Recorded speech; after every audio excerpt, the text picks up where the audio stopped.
మీ అందరికీ కూడా ప్రభువైన యేసుక్రీస్తు నామంలో శుభవందనాలు తెలియజేసుకుంటూ ఉన్నాను. పోయిన వారం మీకు చెప్పినప్పుడు పళ్ళు గురించి చెప్పాను.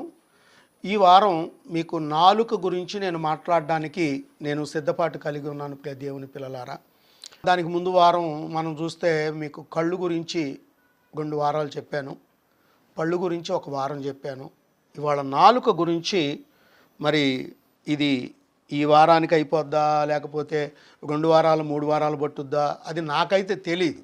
ఎందుకంటే మనం వెళ్ళడమే మన ధర్మం, చెప్పుకుంటూ వెళ్ళిపోవడమే దేవుని యొక్క వాక్యాన్ని. కానీ వినేటువంటి మీరు ఈ వాక్యాలు ఎప్పుడు కూడా మిస్ అవ్వద్దు. ఖచ్చితంగా కూర్చోండి, బైబిల్ దగ్గర పెట్టుకోండి, అవునా కాదా తెలుసుకోండి, దేవుని యొక్క వాక్యానికి లోబడండి.